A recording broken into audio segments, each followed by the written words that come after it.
Hi, I'm Mark Junkert, General Director of Opera Idaho, and I'm here with Cecilia Violetta López, our artistic advisor, to tell you a little bit about our 50th season at Opera Idaho, which has something in it for everyone. Last year's Opera in the Park in 2021 was the first of what we hope will be an annual event, and so we're going to try it again. It's July 9th at Julia Davis Park at the Gene Harris Bandshell. Last year, Cecilia, you sang in it. I did. But not this year. No, this time I'm going to be making my Master of Ceremonies debut alongside with you, and I hope you all come and enjoy this free concert at the Julia Davis Park.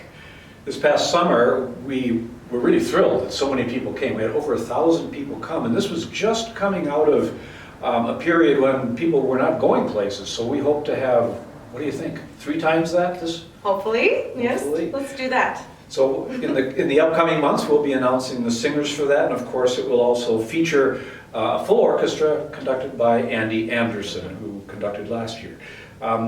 In Cecilia's second year as artistic advisor, we've asked her to come up with a special project, and I think we have a great one. It's scheduled for Sunday in the afternoon, September 18th at the Idaho Botanical Gardens. What is it? We are calling it Canciones de Nuestras Tierras, but in celebration of Mexican Independence Day.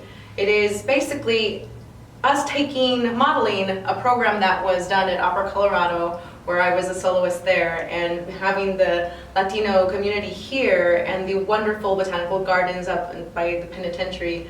They are collaborating with us and we will be able to basically show what it is, the worlds that I have been straddling for the last few years of my life, where we will be performing some opera tunes along with some mariachi ranchera music that I also grew up singing, so I'm excited. And we have dance. We have dancers as well. So it's a big mishmash of all the rich culture and traditions that food trucks, wine, beer. It'll be great. Fun afternoon. So come and join us.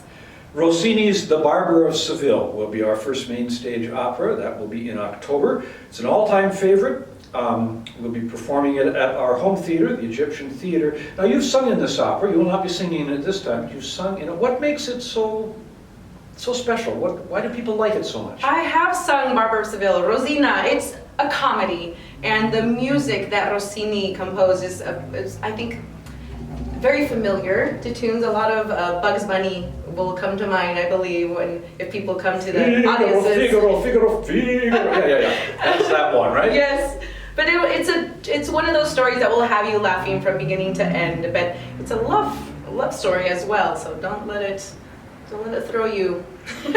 Love is comedy.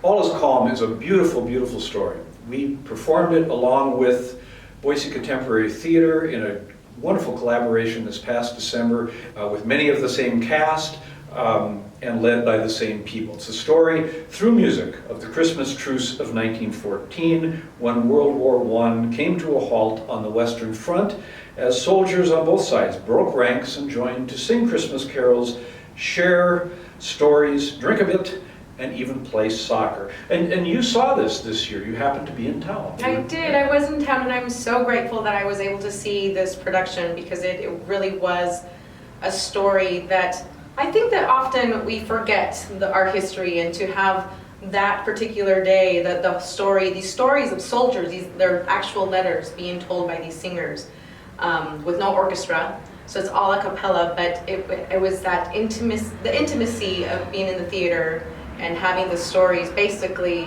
told about 5 feet away from you. It was just very powerful. So it's another one to look forward to this season.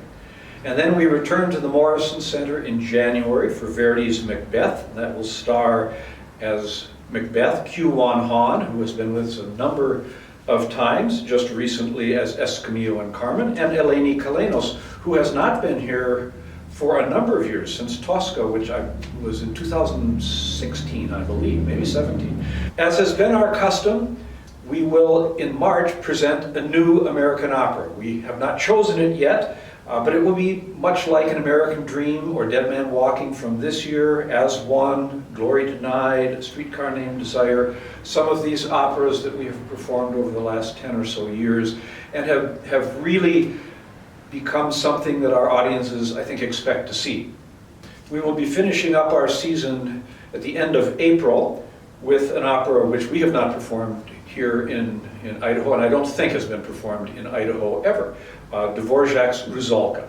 This is the story of the water sprite who loves a human, which is otherwise known as The Little Mermaid. It is not the Disney musical, it's the original story, we like to say. And this one will star in its title role, Cecilia, as the water sprite. So this is a role you've wanted to sing for a while.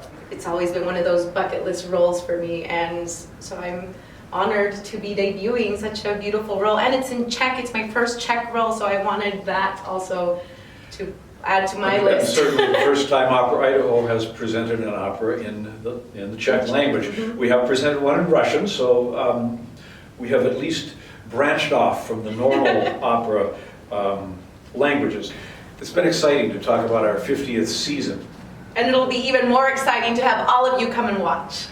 And we thank you for your support. Consider being a subscriber. Information will flash on your screen in just a moment. Thank you again for your support, and we'll see you next season.